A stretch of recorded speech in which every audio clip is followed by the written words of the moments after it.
Bonjour à tous pour ce deuxième plateau télé dans le cadre du festival Regarde sous tes fenêtres à Saint-Auban.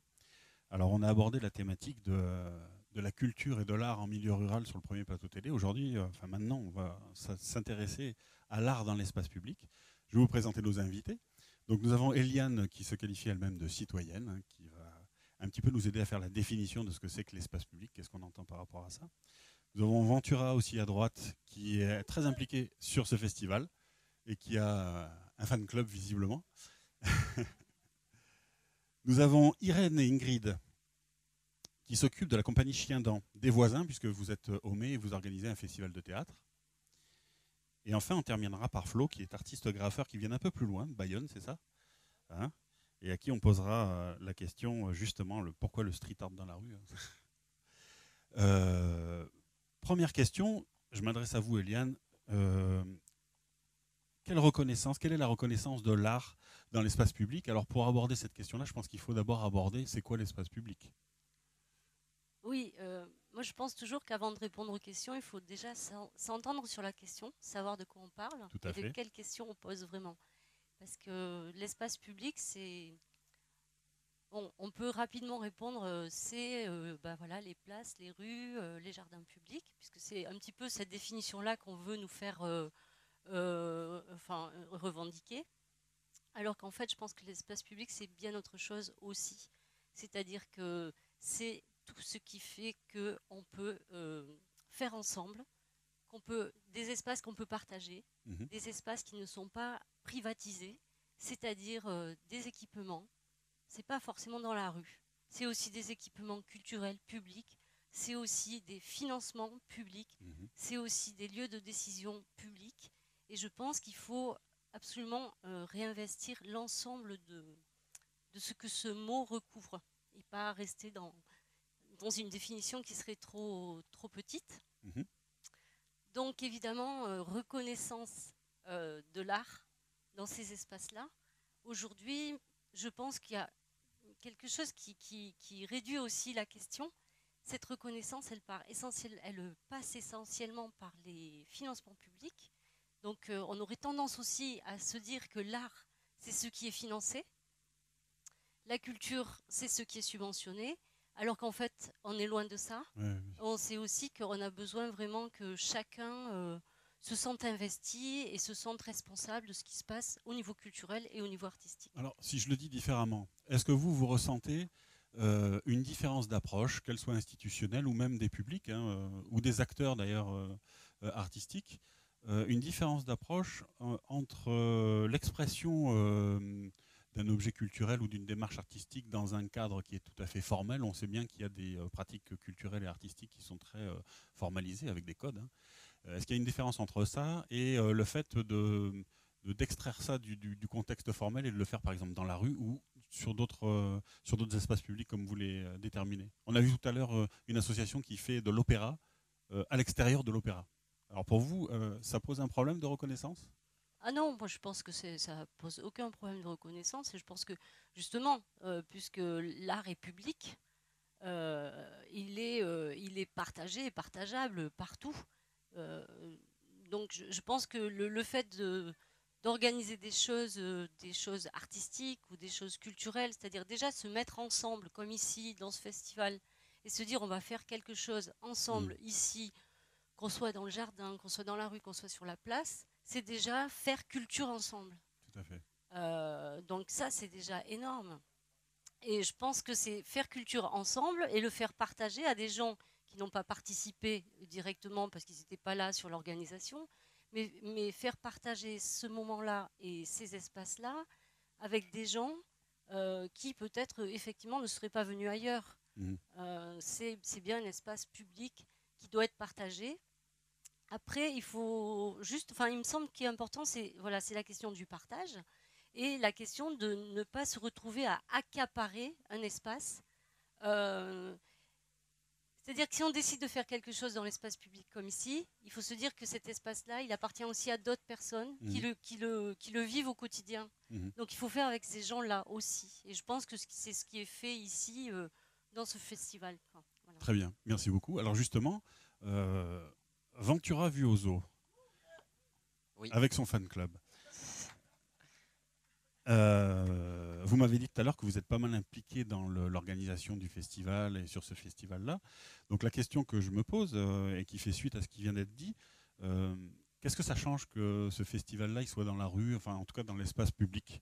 Est-ce que c'est une plus-value? Est-ce qu'il y a quelque chose d'important qui se passe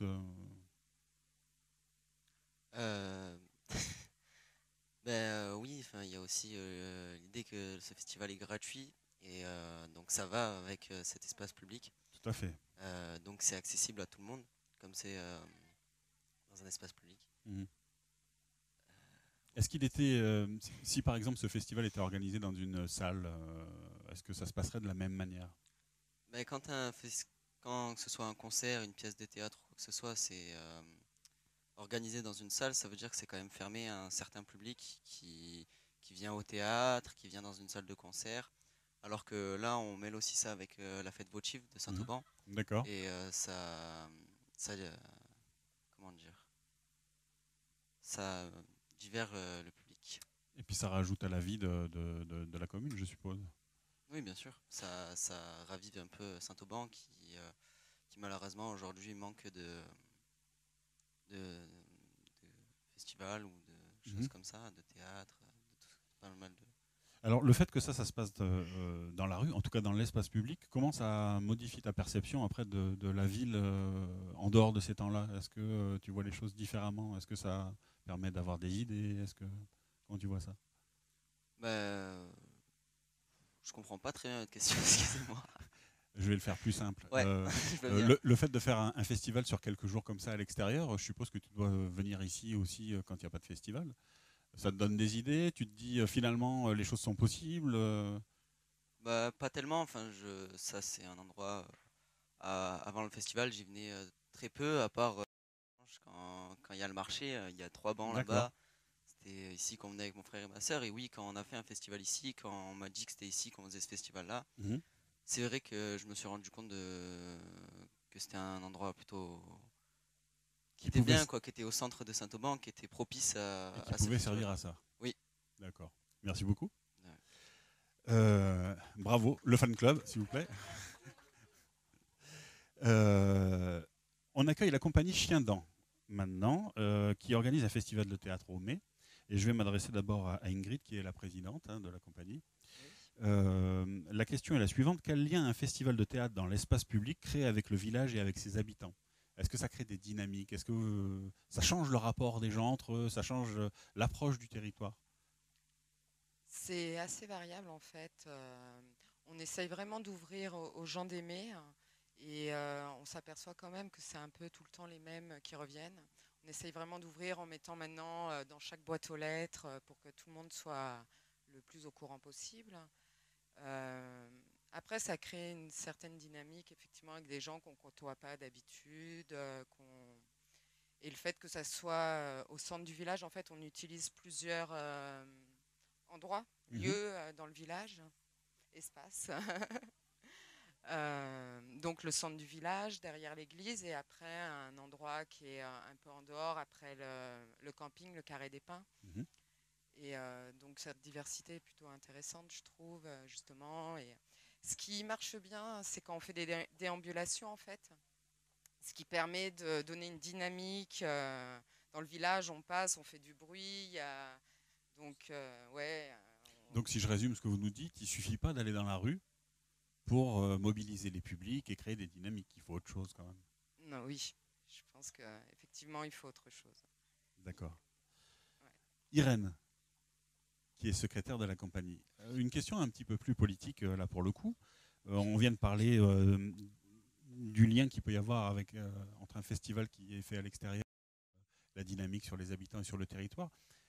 Qu'est-ce que ça change aussi dans la relation institutionnelle? Parce qu'on sait bien que le nerf de la guerre, encore une fois, c'est l'aspect budgétaire.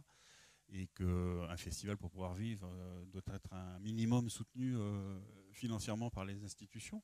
Est-ce que ça change pour vous quelque chose que votre festival soit en plein air, dans la rue, voire itinérant? Est-ce que c'est quelque chose qui est reconnu? C'est-à-dire qu'au bout de 10, voire 11 ans, là, ce festival commence à être reconnu par la mairie. Donc, on a régulièrement des subventions. Mais c'est vrai qu'il faut toujours, toujours négocier, demander de l'argent parce que c'est pas automatique, hein. Mhm. C'est jamais automatique, hein. En d'autres termes, est-ce qu'il y a des représentations concernant le fait que ce festival se fasse dans l'espace public? Est-ce que vous avez le sentiment qu'on apporte plus de crédibilité à un festival qui est ancré, qui est posé sur un lieu déterminé, une salle, plutôt qu'à un festival qui va être dans la rue? Peut-être, ouais. Peut-être, c'est vrai que le fait d'être dans une salle enfermée avec un certain public, peut-être il y aura plus de crédibilité. Bon, là, je vous dis, ça fait quand même 10 ans qu'on fait ce festival. On commence à être un peu reconnu par c'est pas les pouvoirs publics, mais enfin la mairie. Mhm. Et du coup, à l'occasion de certaines fêtes, par exemple, il y a eu le bicentenaire de la Fontaine d'Aimé. Là, en association avec d'autres associations, le festival là était davantage. Comment? Le festival, c'est Chien dans Théâtre. C'est Chien dans Théâtre a été davantage reconnu. Mais c'est vrai D'accord. que le fait d'être à l'extérieur, des fois on passe un peu pour des funambules, des extravagants. C'était le sens de ma question. On est souvent confronté à ce genre de Voilà. représentation-là. Mais il y a une reconnaissance, je vous dis, avec les années. D'accord. Ingrid, de nouveau, euh, vous êtes des voisins, hein. Les Mets, c'est juste à côté. Et puis vous êtes ici sur le, sur le festival Regarde sous tes fenêtres à Saint-Auban. Qu'est-ce que l'investissement de l'espace public, est-ce que ça vous apporte quelque chose qui vous permet de mieux mutualiser, d'être mieux partenaire que si vous étiez enfermé quelque part ou cantonné avec des contraintes, des murs et ce genre de choses? Par exemple, quelle relation vous avez avec ce festival ici? Vous êtes voisins, comment vous travaillez ensemble? On n'a pas forcément travaillé ensemble. Mhm. Moi, je suis venue hier soir, hein, je suis venue faire la fête. Mais voilà, après, oui, il y a eu un contact pour qu'on vienne aujourd'hui. Après, c'est plus des relations qui se font aussi au fil des ans. Je pense que c'est un petit département, en Tout à même temps, fait, le 04. Et voilà, on se connaît un peu tous. Donc, c'est vrai que oui, on connaît les personnes qui font ce festival. Donc, voilà, c'est des Mhm. relations qui vont se faire plus comme ça. D'accord. Mais il y a peut-être des perspectives, en tout cas. Peut-être. D'accord. Merci. J'espère. Merci. Flo. Oui. Artiste graffeur Ouais. à l'école d'art de Bayonne. Professeur. Professeur à l'école d'art. Professeur de graphe. D'accord. C'est génial ça. Ouais. Question super provoque, mais on a fait exprès. Quelle pertinence du street art en dehors de l'espace public? Street art déjà. Ouais, ça J'étais porte. en train de me poser la question. En fait, depuis que je suis arrivé, je suis en train de me poser la question. Est-ce qu'on fait pas tous du street art, quoi? Mhm. En fait, parce que street art. Enfin, moi, je fais du graffiti.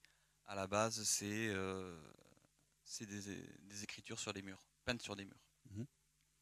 Et au fur et à mesure, donc à la base, c'est avec la bombe aérosol. Maintenant, c'est devenu très vaste. Il y a des collages. Donc là, j'ai vu des collages de photos. Donc, est-ce que c'est pas un street artiste? Pourquoi je suis plus street artiste que lui? Mhm. Ou quelqu'un qui fait un spectacle, voilà, du théâtre dans la rue? Est-ce que c'est voilà? Du coup, si moi j'ai le pouvoir de t'enfermer dans une salle et de te dire tu vas faire ton truc dans une salle, est-ce que c'est la même chose? Euh, non, c'est pas la même chose, mais c'est une évolution. Moi, tant qu'il y a un mur, pour moi, c'est D'accord. du graffiti. Mhm. Voilà. Donc, si on m'ouvre une salle de musée que je peins directement sur le mur, d'ailleurs, il y en a qui font ça. Euh, Généralement, les graffeurs qui rentrent en galerie, ils peuvent pas s'empêcher ils vont pas mettre que des toiles sur le. Mhm. Donc, généralement, ils essayent de peindre sur les murs en même temps, quoi. Mhm. Donc, c'est un art éphémère, le graphe. Donc normalement, c'est dans la rue, quoi. D'accord. Moi, j'ai envie de poser une question un peu globale. Le public peut participer d'ailleurs, hein, je vous rappelle, si vous avez des questions à poser, on vous donne le micro et il n'y a pas de souci. La question que je me pose, parce que là, on a essayé de voir c'est quoi qu'on entendait par espace public, comment ça se passe. La question, c'est quel intérêt de s'emparer de l'espace public pour faire de la culture, faire de l'art? Pourquoi est-ce qu'on le fait? Qui c'est qui veut répondre?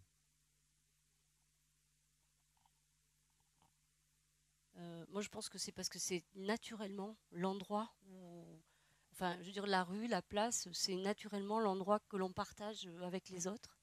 Et qu'avant tout, la culture, c'est partager des moments, des espaces et des moyens. Euh, donc je pense que c'est très, très naturel. Est-ce qu'il n'y a pas un aspect politiquement revendicatif à faire ça? Je vous dis ça parce qu'on a fait un plateau télé sur Avignon il n'y a pas si longtemps que ça, et il est ressorti, ça s'intéressait au territoire en commun, on appelait ça les territoires en commun. Il est ressorti une phrase très philosophique d'ailleurs, que les territoires en commun avant c'était les territoires à tout le monde et aujourd'hui c'est les territoires à personne. Ce qui est un constat assez réaliste notamment. Est-ce que vous vivez la même chose ici dans un territoire un petit peu plus rural? Eh bien encore une fois je repose la question, est-ce que c'est pas un militantisme que d'aller se réapproprier les espaces publics? Je voulais juste dire, après je te passe la parole, mais juste pour prolonger, effectivement, et c'est ce que je voulais dire tout à l'heure, c'est-à-dire que c'est nécessaire d'aller dans tous les espaces publics aujourd'hui. Je pense que c'est la condition pour, je vais dire, renforcer la démocratie pour être optimiste. Mais si on ne fait pas ça, si ça passe pas par la culture, je pense que on va vers vers de l'abandon du public. C'est-à-dire on va laisser des puissances publiques s'accaparer les moyens, les lieux. Et nous, en tant que citoyens, si on leur laisse le champ libre, ben voilà, on perd du champ, on perd de la démocratie, quoi. Donc je pense que c'est essentiel et c'est essentiellement politique. Tout à fait. Il y a une petite réponse et puis après dans le public. Ça m'a un peu coupé le chiquet. Non, vas-y, je t'en prie. Non, je suis en totale adéquation avec ce que vient de dire Eliane et je pense que vraiment ouvrir l'art et la culture est essentiel et le faire comme ça dans un espace public, ça permet vraiment à des gens qui n'iront pas dans des lieux fermés qui n'iront pas dans ces lieux-là. Et c'est vraiment important, je pense, oui, effectivement, de le partager de cette façon-là. Tout à fait. Une petite question dans le public. Vous vous présentez? Je m'appelle Manu. Je fais du cirque. Enfin, on a une compagnie de cirque et de clowns, entre autres quoi. En termes d'espace public, moi je pense qu'il faut rien lâcher. Il faut vraiment parce que là on dit on fait dans l'espace public, mais on a besoin d'avoir des autorisations. Si moi demain j'arrive avec ma structure, un portique de 6 mètres et que je le mets comme ça dans la rue sans avoir demandé une autorisation, je me fais dégager en, je pense, 10 minutes. Donc, il ne faut rien lâcher parce que là, on parle de démocratie. Enfin, moi, je ne sais pas vraiment ce que ça veut dire. Et là, on arrive dans une situation politique, on va dire économico-politique, parce que ça va ensemble, où l'espace public est de plus en plus fermé, de plus en plus fliqué, de plus en plus contrôlé, et on fait vraiment pas ce qu'on veut. Et si sans autorisation, on fait rien. Et il faut rien lâcher, il faut continuer à essayer de faire des choses, même si on est obligé d'avoir des autorisations. Mais là, c'est le dernier recours. Parce que si on n'y a pas des acteurs qui continuent à faire des choses comme ça, dans pas longtemps, c'est fini, quoi. Il y a plus rien. On est dans la dictature dans pas longtemps. Enfin, c'est mon avis très personnel, mais du coup, c'est important. Et au niveau de la culture, enfin, j'ai l'impression qu'on fait pas du tout ce qu'on veut, et on a toujours besoin d'une espèce de reconnaissance, donc d'avoir des autorisations et une reconnaissance, et le faire dans l'espace public, ça permet aussi que plein de gens qui n'iront jamais dans un théâtre, même pas forcément dans un festival, et qui passent peut-être dans la rue là et qui se disent ah tiens, il y a une animation, et encore il y a vraiment un paysage culturel qui est tellement réservé, notamment à cause d'un aspect financier, qu'il y a des gens même qui vont passer et qui vont pas se sentir concernés, qui vont même pas savoir s'ils ont le droit de venir. Oui, qui vont pas s'autoriser surtout à le faire. Même pas se sentir concernés et sentir qu'ils ont accès à ça. Donc, mais après, ça pose une question, on va dire, de professionnalisme, et aussi de est-ce qu'on peut vivre de sa profession si on ne s'inscrit pas dans des réseaux. Tout à fait. Dans des réseaux. C'est une vraie question, et d'ailleurs je vais la poser à nos invités. Tu veux bien rajouter quelque chose? Fais-toi plaisir. Je veux juste dire que sur ce festival, Enfin, c'est un peu ce qu'on essaie de faire, quoi. C'est l'espace public, on essaie de se le réapproprier. Et l'une des idées aussi, c'est qu'on dit, bon, nous, on monte ce festival, mais si vous regardez bien à l'accueil et à beaucoup d'endroits dans le jardin, on demande au public qu'est-ce que vous voulez qu'on y fasse dans cet espace public, parce qu'il est à tout le monde et que c'est pas notre festival. C'est d'ailleurs aussi pour ça que s'il y a pas, c'est un collectif qui gère ce festival. Et c'est vraiment un festival aussi que ce sont les habitants qui se sont payés au travers du Kiss Kiss Bang Bang, de dons. Et donc on le fait vraiment pour le public et pour tout le monde, quoi. Ouais. Donc on voit bien qu'il y a un lien. La thématique, c'était quand même le territoire public, mais on voit bien que le territoire public n'existe pas s'il n'y a pas les gens pour le faire vivre, hein, on est d'accord. Et donc, à ce titre-là, est-ce que c'est pas le levier culturel et artistique qui est le levier le plus pertinent pour justement reprendre possession de ces territoires-là et redonner ce pouvoir aux gens? Tu veux répondre? Oui, je pense qu'il y a quand même un désintérêt des gens. On se rend compte, nous, avec le Chahut, on avait dû une fois, avec un haut-parleur, essayer de faire venir la foule. C'était gratuit et c'était un super spectacle de cirque. Et c'est vrai qu'aucun intérêt. Mais moi, ça me fait penser tout ça il y a des années. C'était Jacques Lang qui avait commencé un petit peu à essayer de faire des choses comme ça, avec des journées de musique, enfin la fête de la musique. Et j'ai l'impression, oui, que c'est retombé, que les gens sont tous enfermés dans leur téléphone, dans leur portable, dans leur télé, et qu'on a du mal à les faire sortir, à les intéresser à aux arts de la rue, quoi. Et c'est vrai que là, voilà, on revient, on a l'impression d'à chaque fois revenir en arrière, remotiver les personnes. T'en prie.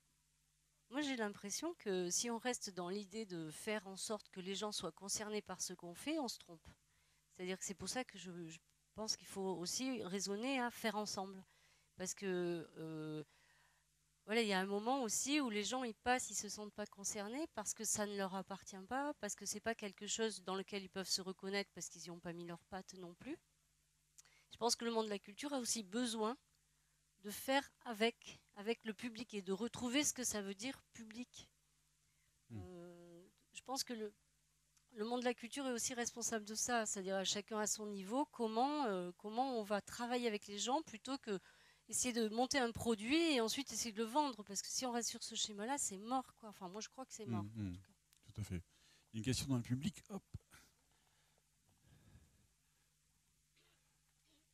Tu te présentes? Oui, François de la Fédération régionale des MJC.